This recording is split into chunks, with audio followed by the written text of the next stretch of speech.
우리 다 같이 찬송가 1장 드리시면서 주일 예배를 하나님 앞에 드리시겠습니다. 만복의 근원 하나님 온 백성 찬송 드리고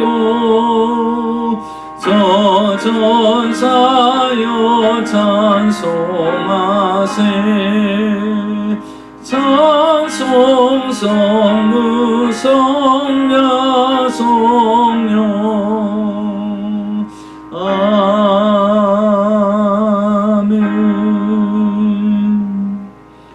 전능하사 천지를 만드신 하나님 아버지를 내가 믿사오며 그 외아들 우리 주 예수 그리스도를 믿사오니 이는 성령으로 잉태하사 동정녀 마리아에게 나시고 본디오 빌라도에게 고난을 받으사 십자가에 못 박혀 죽으시고 장사한지 사흘 만에 죽은 자 가운데서 다시 살아나시며 하늘에 오르사 전능하신 하나님 우편에 앉아 계시다가 저리로서 산자와 죽은 자를 심판하러 오시리라. 성령을 믿사오며 거룩한 공예와 성도가 서로 교통하는 것과 죄를 사하여 주시는 것과 몸이 다시 사는 것과 영원히 사는 것을 믿사옵나이다. 아멘. 우리 다같이 찬송가 204장 동일 찬송가 379장 드리겠습니다.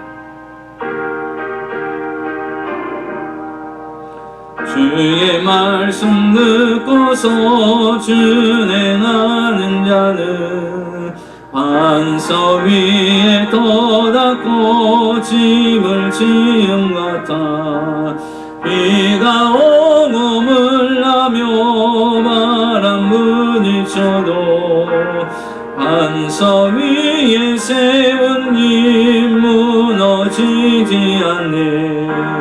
잘 짓고 잘리세 우리 집 잘리세 만세 반석 위에다 우리 집 잘리세 주의 말씀 듣고도 행치 않는 자는 모래 위에 떠닫고 집을 지은 같아 비가 오고 물나며 바람 부딪힐 때 모래 위에 세운 집 크게 무너지네. 잘 짓고 잘리세 우리 집 잘리세 만세 반석 위에다 우리 집 잘리세 세상 모든 사람들 집을 짓는 자니 반석 위가 아니면 모래 위에 짓네. 우리 구주 오셔서 지은 상을 줄 때 세운 공로 따라서 영영상 벌주리 잘 짓고 잘리세 우리 집 잘리세 만세 반석 위에다 우리 집 잘리세. 아멘. 기도하겠습니다.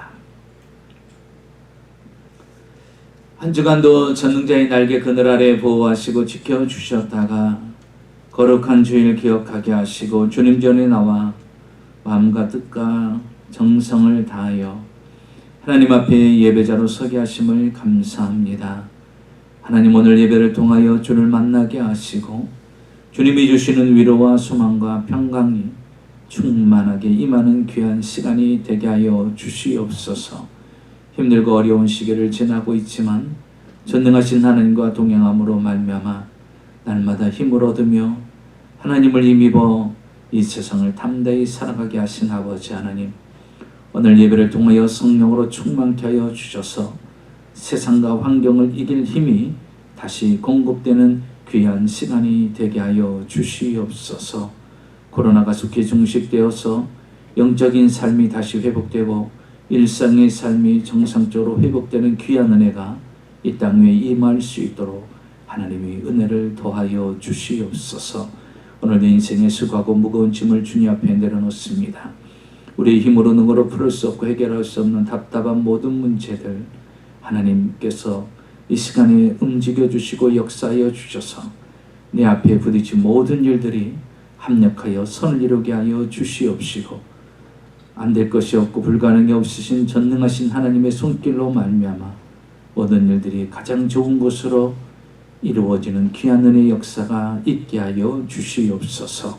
오늘도 하나님의 말씀으로 위로와 소망이 넘치게 하시고 오늘도 하나님의 선하시고 온전하시고 기뻐하신 뜻이 무엇인지 말씀을 통하여 깨닫고 알게 하여 주셔서 그 말씀을 지켜 행함으로 말미암아 이 땅 위에 주시는 하나님의 은혜와 축복을 다 받아 누리는 하나님의 자녀들로 축복하여 주시옵소서.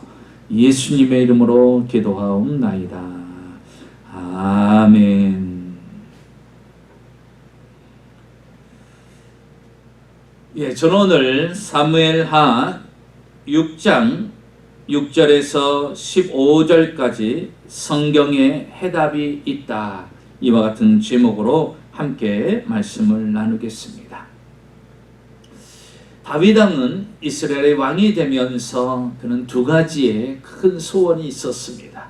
하나는 아름다운 성전을 세우는 것이고 또 하나는 잃어버렸던, 빼앗겼던 법궤를 다시 찾아오는 것입니다.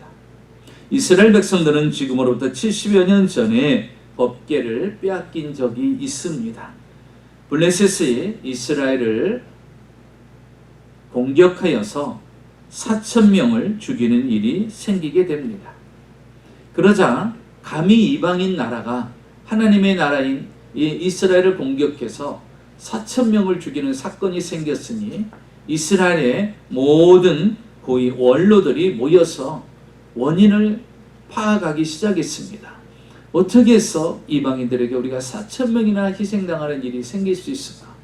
그때 많은 사람들이 이야기하기를 실로에 있는 법궤를 우리가 가지고 나가지 않았기 때문에, 법궤는 무엇입니까? 보이는 하나님 같은 존재 아니겠어요?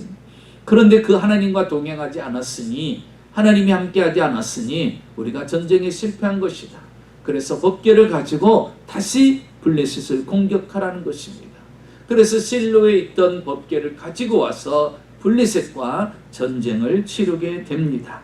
그들은 분명히 법궤만을 가지고 나가면 충분히 이길 것이라는 맹신적인 그러한 믿음이 있었던 것이죠.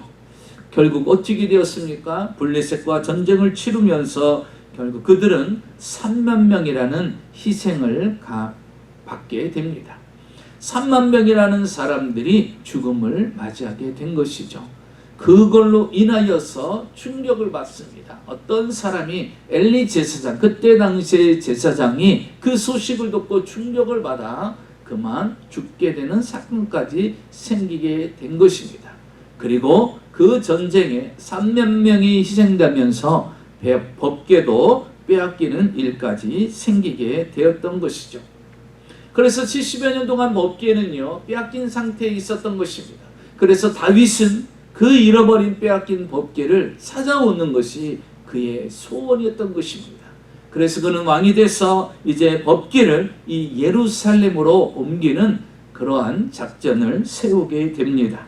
그래서 아직까지 하나님의 법궤가 아비나답의 집에 방치되어 있는 것을 그는 알게 되었고, 기럇 여아림의 아비나답의 집에서 그 법궤를 운반하는 그런 막중한 법궤 옮기기 작전을 세우기를 시작합니다.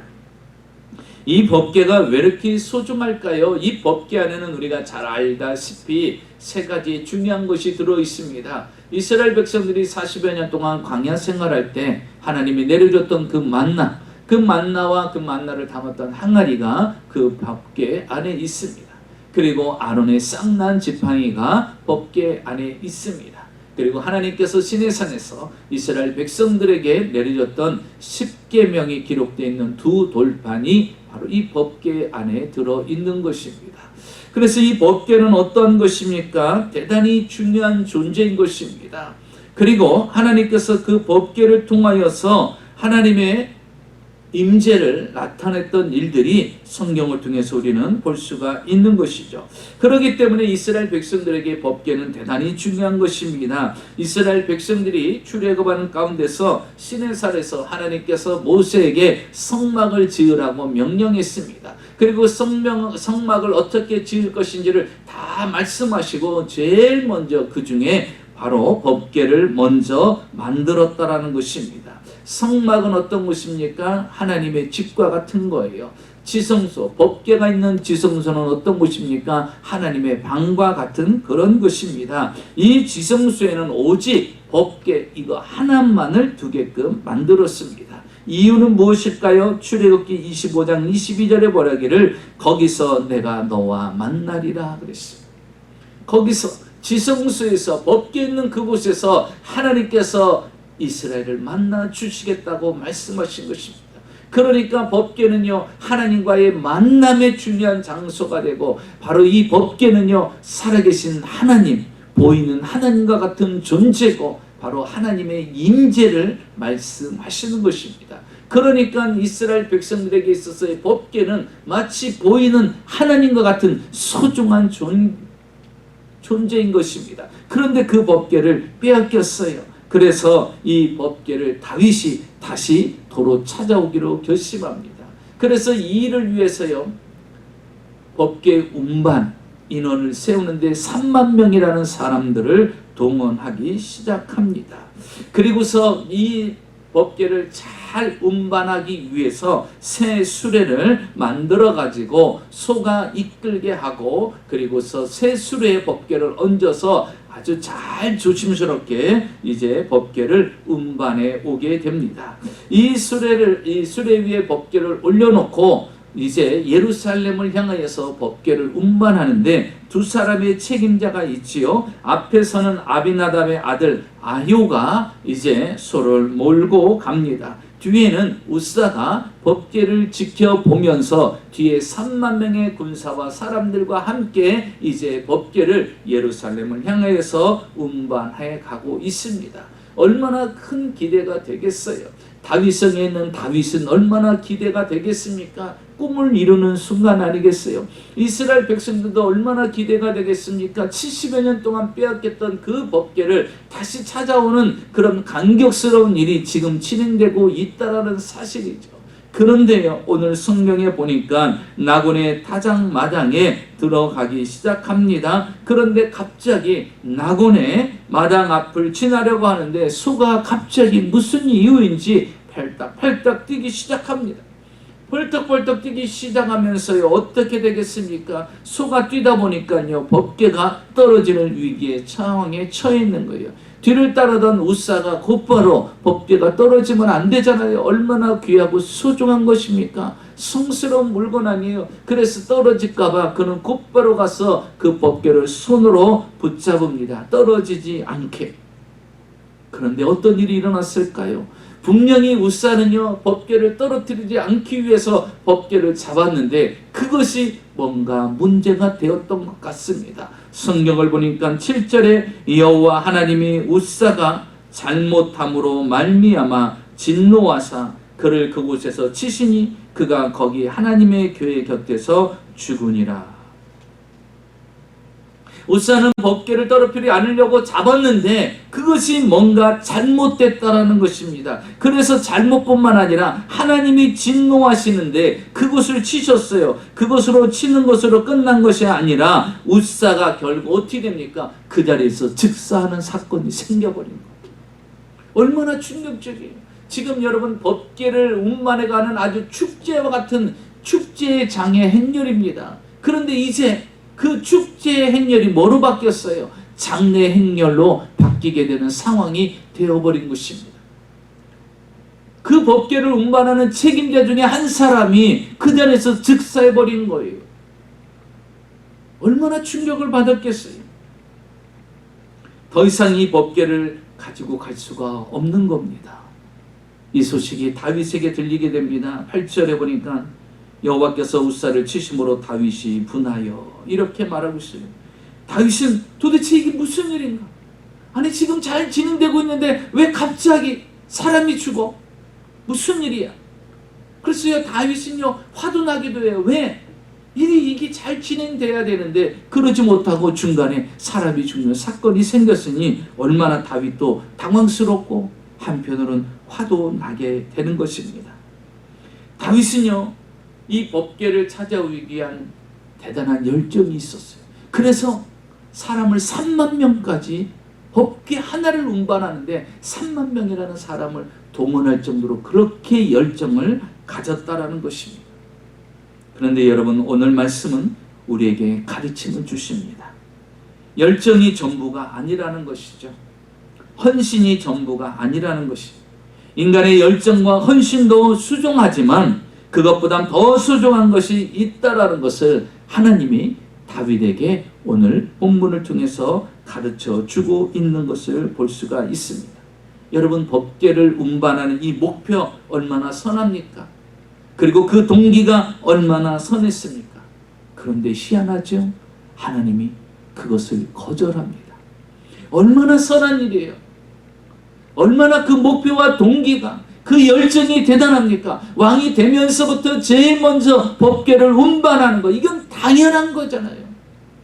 그런데 그 선한 마음을 가지고 그 열정을 가지고 3만 명이라는 사람을 동원해 갖고 법궤를 가지고 오는 상황에 이런 일이 생겼다는 거예요. 그런데 하나님이 그 법궤를 운반하는 웃사를 그 자리에서 죽게 만들었습니다. 여러분, 열정이 있다라는 건 대단히 중요한 겁니다. 그런데 우리는 우리의 믿음의 삶을 다시 한번 되돌아봐야 되는 중요한 시간입니다. 많은 사람들이 예배에 대한 열정이 있어요. 새벽부터 철야까지 기도하는 열정도 있습니다. 또한 전도하는 열정도 있고요. 희생하는, 또한 직분과 사명을 감당하는 그러한 열정도 있습니다. 하나님 앞에 또 열정으로 11조와 여러 예물을 하나님 앞에 드립니다. 그러나 여러분 기억해야 될 것은 그 속에서 하나님이 기뻐하지 않는 모습이 있는지는 아는지 한번 우리가 되돌아봐야 된다는 것입니다. 법궤를 운반하는 거 하나님 기뻐하시는 거예요. 예루살렘 실로에 다시 운반하는 거 그거 하나님이 기뻐하는 거예요. 그런데 하나님이 기뻐하는 일인데도 일이 터지고 사람이 죽는 일까지 생기더라는 거예요. 내가 분명히 열정적으로 모든 거 하나님을 위해서 하는데 그것이 하나님 앞에 거슬릴 수도 있다라는 것을 우리가 인식해야 된다라는 것입니다. 다윗은 그래서 말했습니다. 9절에 여호와의 궤가 어찌 내게로 오리요. 여호와의 궤를 내게 가지고 올 수 없다라고 이야기를 합니다. 그러면서 예루살렘으로 오는 것을 포기합니다. 그리고 그 법궤는 오베데돔 집에 3개월 동안 머무르게 됩니다. 그러면서 그것을 지켜보고 있는데 어느 하인이 와서 이야기를 합니다. 왕이요, 오베데돔 집에 3개월 동안 있었는데 하나님이 그 오베데돔 집에 복을 주셨습니다. 그러니까 뭐예요? 법궤가 문제가 아니라는 거예요. 뭔가 다른 문제가 있다는 것이죠. 그때 다윗은 깨달았습니다. 아, 법궤가 문제가 아니었구나. 내가 실수였구나. 그리고 그 실수를 찾기 시작합니다. 여러분, 해답은 성경에서 찾아야 됩니다. 내 삶에 갑작스럽게 하나님을 위해서 살아가고 열정적으로 믿고 열정적으로 신앙생활하고 하나님을 향해서 한다고 하는데 뭔가 일이 꼬이고 안 되고 어려움이 생긴다. 그러면 다시 성경에서 그 답을 찾아야 돼요. 하나님의 선하시고 온전하시고 기뻐하신 뜻이 무엇인지를 찾는 자세가 필요합니다. 그래서 다윗은요 찾았어요. 아, 내 잘못이구나. 내 실수구나. 그리고 그는 곧바로 하나님의 말씀대로 레위인을 오벳에돔 집으로 보내고 오벳에돔 집에서 법궤를 메고 나오게 만듭니다. 오늘 12절을 보면 이렇게 말하고 있습니다. 법궤를 나르는 모습이 오늘 본문에 동장하는데, 하나님의 궤를 기쁨으로 메고 오베데돔 집에서 다윗성으로 올라가매. 법궤를 메고 올라가는데 죽는 사람이 안 생겨요. 더 이상의 재앙이 찾아오지 않습니다. 법궤는 무사히 예루살렘에 운반하게 됩니다. 첫 번째 운반 때는 실패를 했어요. 그러나 두 번째 운반에는 실패가 없습니다. 다윗은 이전의 실패를 거울 삼아 두 번째 이 법궤를 운반할 때는 두 번의 실수를 하지 않는 것을 볼 수가 있습니다. 다윗은 무엇이 달라졌을까요? 첫 번째 법궤를 나를 때와 두 번째 법궤를 나를 때 달라진 것이 무엇입니까? 그것은 바로 성경에서 해답을 찾았다는 사실입니다. 방법이 잘못됐기에 그 방법을 하나님을 통해서 찾은 거예요. 하나님이 웃사를 죽이셨기에 그 하나님의 뜻을 알기 위해서 찾았더니 성경에 그 답을 가르쳐 주었다라는 것이죠. 그 해답이 무엇일까요? 오늘도 우리는 우리 삶 속에 어떤 문제가 생길 때 성경에서 해답을 찾는 은혜가 있기를 원합니다. 첫째로 보니까 그는 하나님의 명령대로 방법을 다시 바꿉니다. 다윗은 법궤를 다시 예루살렘으로 운반하기로 결심합니다. 법궤에 나르는 모습이 이전과는 완전히 다릅니다. 12절을 볼까요? 어떤 사람이 다윗 왕에게 이르되 여호와께서 하나님의 궤로 말미암아 오베데돔의 짐과 그의 모든 소유의 복을 주셨다 한지라. 다윗이 가서 하나님의 궤를 기쁨으로 메고 오베데돔의 집에서 다윗성으로 올라갈세. 자, 3개월 동안 새 수레로 지금 법궤를 실어 왔습니다. 3개월 전이죠. 그러니까 3개월 전에 수레로 법궤를 실어 왔어요. 그런데 웃사가 죽는 바람에 3개월 동안 이 오베데돔 집에 머무르고 있었던 거예요. 그런데 보니까 법궤가 문제가 아니었고 방법에 문제가 있었다라는 것입니다. 분명히 이번에는 달랐어요. 어떻게 달랐느냐? 오늘 성경 12절 하반절에 보면 하나님의 궤를 기쁨으로 메고 이렇게 기록하고 있습니다. 하나님이 우리에게 말씀하시기를, 이스라엘 백성들에게 말씀하시기를 법궤를 운반할 때는 메고 나르라고 분명히 말씀해 주셨어요. 시내산에서 하나님께서 모세에게 명령할 때 법궤가 완성이 되고 그 법궤를 운반할 때는 민수기 4장 15절에 보니까 행진할 때 아론과 그 아들들이 성소와 성소의 모든 기구 덮개를 필하거든 고앗 자손이 와서 맬 것이라. 그러나 성물은 만지지 말지니 죽을까 하노라. 분명히 주님께서 고앗 자손, 레위 지파 고앗 자손을 통해서 법궤를 매라고 분명히 말했어요. 그리고 또 하나 절대 법궤에 손을 대지 말라고 말씀을 분명히 내렸습니다. 두 가지 확실한 명령을 주님이 내렸어요. 그런데 두 법궤 운반 책임자 아요와 웃사는요, 이 첫 번째 되는 말씀을 어겼죠. 분명히 법궤를 메고 가야 되는데 어떻게 했습니까?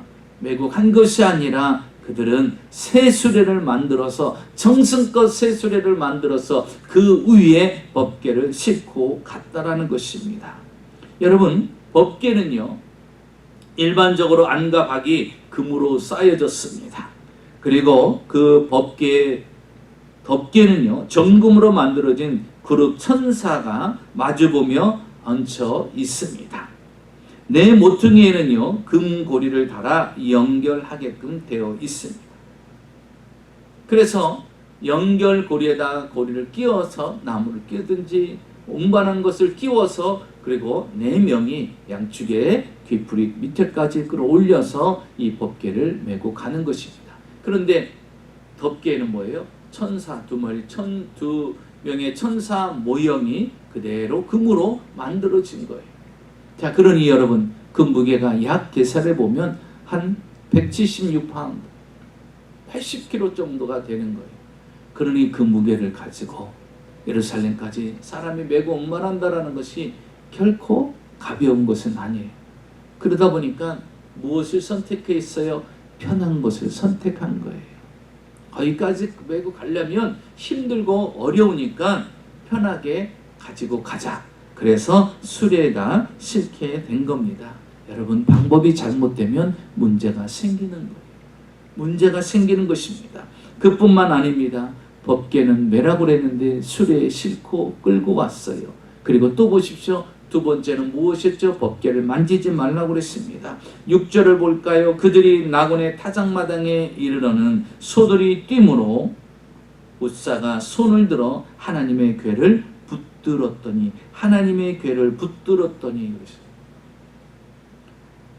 갑자기 소가 뛰니까요. 그걸 떨어질까봐 웃사가 붙들은 거예요. 법궤에 손을 댄 거죠. 그래서 7절에 이렇게 분명히 이야기하고 있어요. 여호와 하나님이 웃사가 잘못함을, 이게 잘못한 거예요. 법궤에 손을 댄 것이 잘못한 거예요. 분명히 이건 뭐예요? 하나님 말씀에 불순종한 거예요. 왜? 처음부터 메고 왔으면 이런 일이 생기지 않는 거예요. 그러니까 처음부터 불순종하니까 불순종의 결과는 뭐예요? 멸망이라는 사실을 우리에게 말씀해 주고 있는 거예요. 여러분, 아무리 열정이 있고 아무리 뜨겁고 아무리 열심히 있고 3만 명이 동원한다 할지라도 방법이 잘못되면 결과는요 잘못되는 거예요. 주님 7절에 말합니다. 웃사가 잘못함으로 말미암아 하나님의 궤 곁에서 죽으니라. 말씀을 불순종할 때 엄히 다스리는 하나님의 모습을 볼 수가 있습니다. 법궤는요 고생스러워도 매야 하는 것입니다. 수레에 편하게 나르는 성물이 아니라고 말씀하셨어요. 오늘날도 마찬가지입니다. 편의주의 교회, 그 교회는 무너지게 됩니다. 편의주의의 신앙, 영적 생활은 바로 무너지게 되는 것입니다. 편한 것을 좋아하고 안락한 것을 좋아하게 되면 우리는 무너질 수밖에 없습니다. 여러분, 예수님도 보십시오. 그 높고 높은 보좌를 버리시고 이 낮고 낮은 이 땅에 오셔서 많은 영혼들을 구원하기 위해서 머리 들 곳조차도 없는, 잠잘 곳 제대로 없는 그런 삶을 사시면서도 복음을 전하셨어요. 구원을 이루셨습니다. 이것은 예수님도 편의주의를 버리셨다라는 것입니다. 모세 또한요 왕자가 될 수 있는 자격이 있음에도 불구하고 백성들과 함께하고자 그 모든 것들을 포기하고 백성들과 함께 하는 것을 볼 수가 있습니다. 편한 삶을 선택한 것이 아니라는 것이에요. 불편하고 힘들어도 하나님의 뜻을 따라 사는 것을 결정했다라는 것입니다. 여러분, 편의주의는요 인생을 망하게 만듭니다. 피곤해도 우리는 예배에 참석해야 돼요. 아까워도 하나님 앞에 11조와 예물을 드릴 줄 알아야 돼요. 벽에 부딪혀도 우리는 영혼을 살리는 전도를 해야 됩니다. 힘들고 어려워도 우리가 헌신하고 충성하고 직분과 사명을 감당해야 된다는 것입니다. 여러분, 안 하면 다 편해요. 그래서 주님은요 법궤를 매라고 말씀하신 거예요. 신앙생활은요, 하나님을 믿는 삶은요 힘들어도 지켜야 될 것이 있습니다. 편안함을 추구하지 마십시오. 법궤는 끄는 것이 아니라 매는 것이라는 것이죠. 그게 하나님의 말씀이었어요. 우리는 코로나로 인하여서 우리는 지금까지 어떻게 왔습니까? 매는 것이 아니라 편안하게 수레를 끄는 그러한 시간을 보내왔습니다. 우리는 어떤 상황 가운데서도 우리는 하나님이 기뻐하는 것이 무엇인지를 선택할 수가 있어야 된다는 것입니다. 둘째로 보면 안식이 우선이 되어야 된다는 것을 말씀해 주고 있습니다. 자, 첫 번째 법궤를 나를 때는요 수레를 그냥 끌고 왔습니다. 계속 걸어왔죠.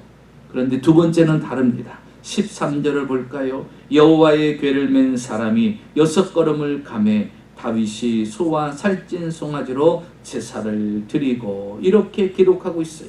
6걸음을 걷고 나서 멈춰서 소와 살찐 것으로, 살찐 송아지로 하나님 앞에 제사 드리는 모습이 나옵니다.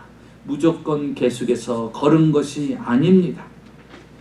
불교에는 삼보일배라는 말이 있지요. 세 발 걸어가서 그 다음에 엎드려서 절을 한다는 거예요. 우리 기독교에는요, 육보 예배라는 것이 있습니다.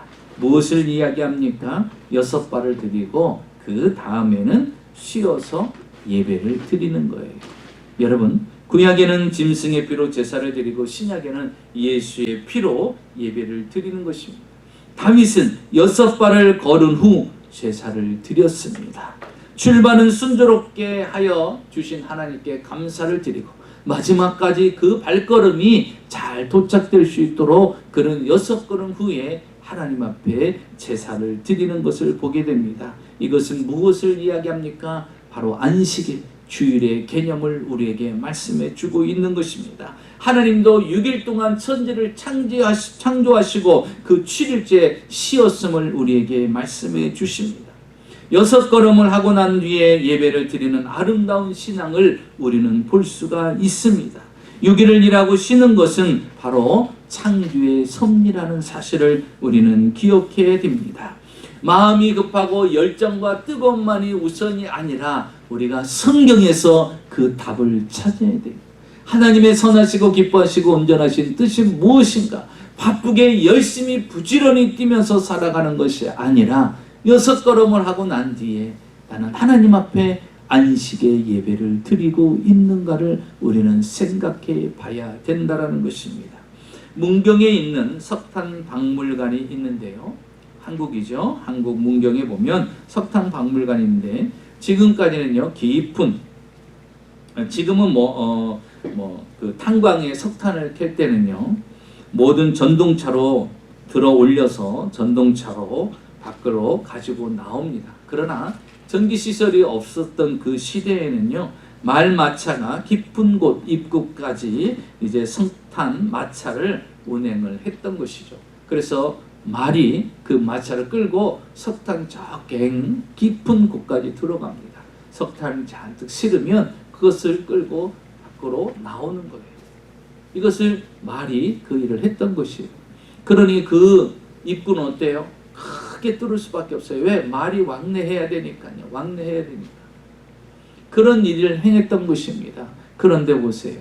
그 말이 6일 동안 계속 그 굴에서 나오지 않고 계속해서 그 일을 해야 되는 거예요. 그런데 원칙이 있답니다. 7일째는요, 반드시 그 말도 쉬게 해준다는 거예요. 일을 하지 않게 한다는 거예요. 왜냐하면 만약에 7일째까지 그 일을 하게 되면요, 말은 죽게 되더라는 거예요. 그래서 7일째 날은요, 말도 쉬게 해주더라는 것이죠. 사랑하는 성도 여러분, 다윗은 첫 번째 법궤 운반하는 방식과 다르게 급하게 예루살렘으로 올라가는 것이 아니라 6발걸음을 내디디고 하나님 우리를 또 인도하여 주시옵소서. 가는 과정에 문제가 없게 하시고 혹시라도 하나님의 선하시고 온전하시고 기뻐하신 뜻을 우리가 몰라서 이렇게 또 실수를 저지르지 않게끔 하나님 알게 하소서 하면서 하나님 앞에 제사를 드리면서 나의 영적인 신앙 상태와 나와 하나님과의 관계의 모습을 점검하는 그런 시간을 가지면서 가는 것을 볼 수가 있습니다. 여러분, 이 시대를 살아가면서 우리가 그 안식의 중요성, 쉼의 중요성, 하나님과의 만남의 중요성을 우리가 알아야 됩니다. 하나님과 이렇게 만남의 시간이 있었다면 지금 이렇게 잘못된 과정을 하나님을 통해서 들 수가 있었는데 나의 열심, 내 생각대로, 내 방식대로, 내 열정만 가지고 잘하면 될 것이라고 생각했던 다윗의 판단이 실수였음을 다시 알고 이제는 하나님께 묻고 또한 그분과 교제하며 나가는 모습을 볼 수가 있습니다. 마지막 셋째로 보면 예배가 우선이 되어야 된다라는 것입니다. 다윗이 첫 번째 법궤를 나를 때, 두 번째 법궤를 나를 때 차이가 또 발견이 되는데요. 첫 번째 나를 때 안 하던 것 중에 하나가 바로 제사, 예배라는 것. 3만 명이 동원돼서 이 법궤를 운반할 때는요, 예배라는 게 없었어요. 제사라는 것이 없습니다. 그러나 13절에 보면 이제 두 번째 다윗이 법궤를 운반할 때는 이제 6걸음을 감해 다윗이 소와 살찐 송아지로 제사를 드립니다. 여기서 다윗이 소와 살찐 송아지로 드렸다는 말씀 속에는요, 정성과 최선을 다하여 드렸다라는 거예요. 그러니까 이 법궤도요, 운반하는 것도 뭐예요? 하나님 일이라는 거예요. 그러니까 여러분, 우리 삶 자체에 빼놓지 말아야 될 것이 있는데 그게 뭐냐면 예배라는 거예요. 우리가 법궤를 운반하는 것은요, 밖에서 이루어지는 일이에요. 그런데 그 밖에서 이루어지는 일임에도 불구하고 놓치지 말아야 될 것이 뭐냐면 예배 생활이라는 거예요.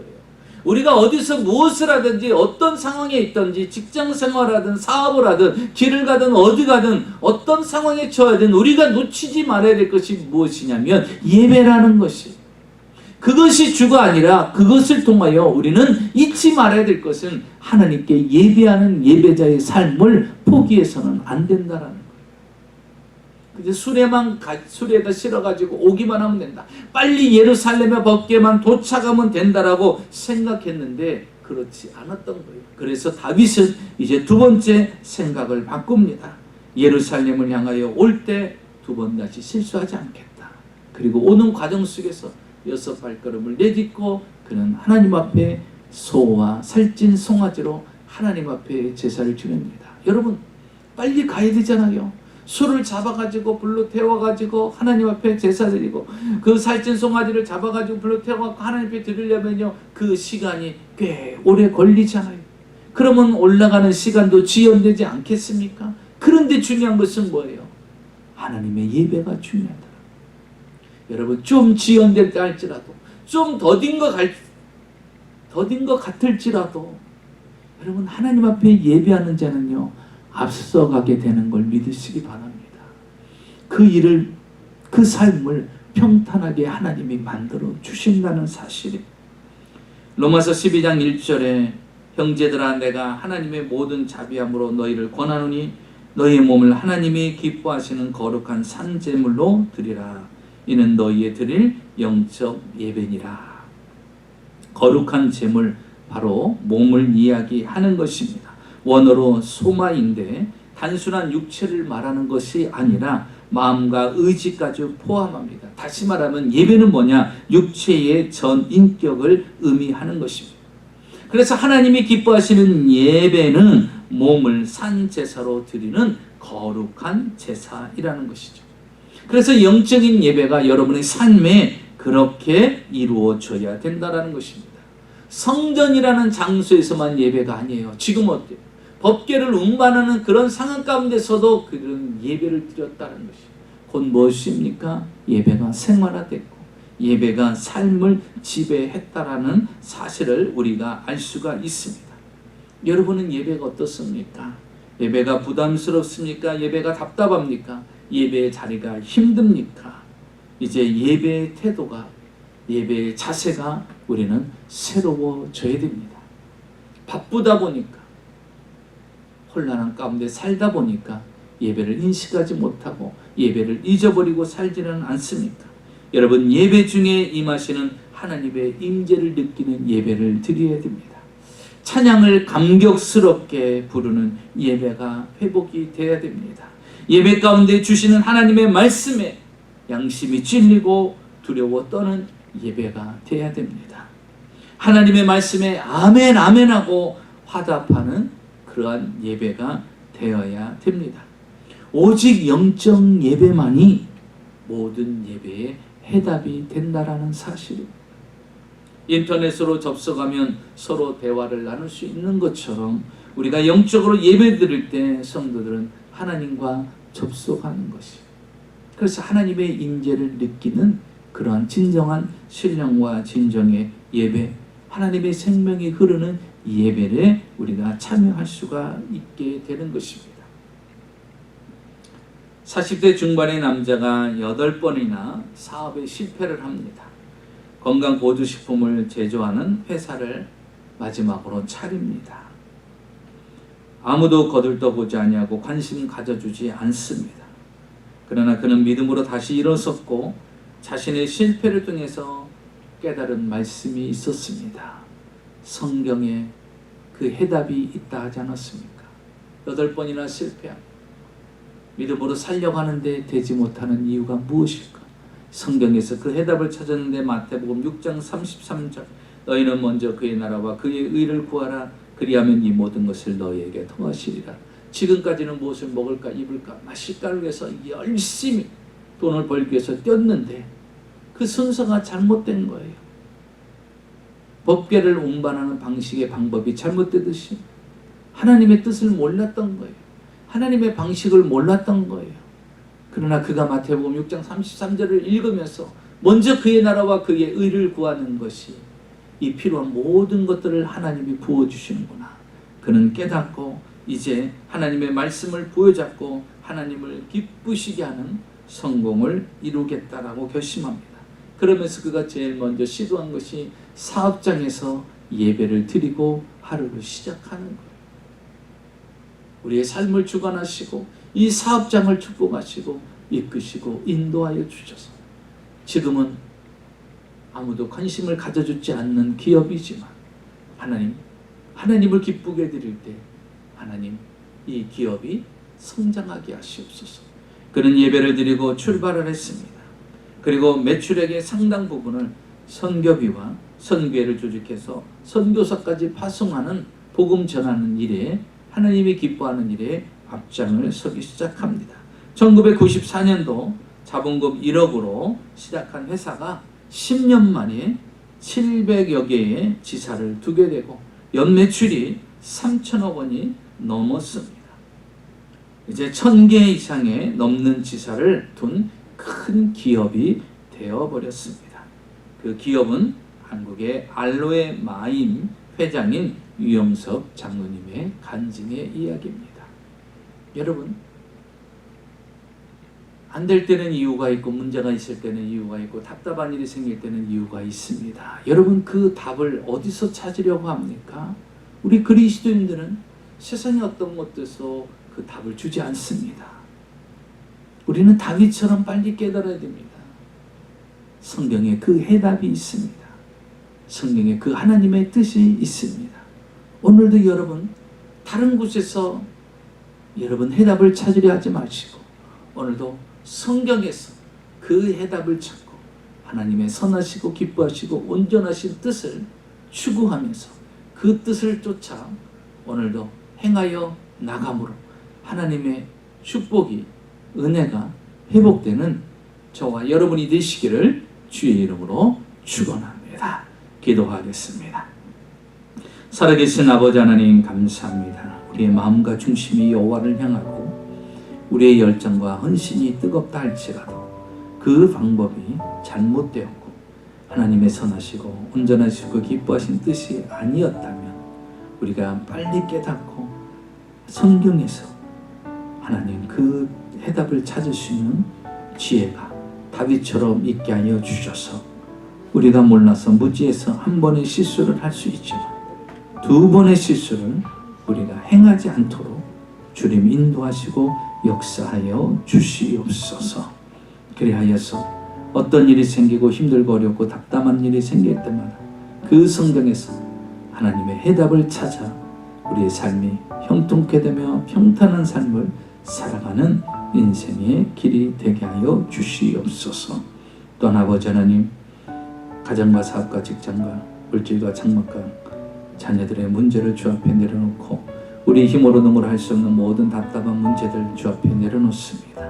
전능하신 하나님의 손길이 움직여 주셔서 이 답답하고 힘든 모든 문제, 앞길을 가로막고 있는 모든 저주의 세력들 예수 이름으로 다 떠나가게 하시고 방해의 세력들 물러가게 하여 주셔서 그 길이 열리고 형통케 되어 하나님의 귀한 은혜의 역사가 축복의 역사, 형통의 역사가 열리게 하여 주시옵시고 특별히 육체 질병으로 고통당하시는 분 하나님 치료 강선을 바라여 주셔서 모든 질병과 저주가 떠나가게 하시되 특별히 약한 몸은 강해지게 하시고 병든 몸은 치료의 강선을 바라여 주셔서 모든 질병의 병마의 세력이 예수 이름으로 떠나가며 강건한 육체가 되도록 은혜를 베풀어 주시옵소서.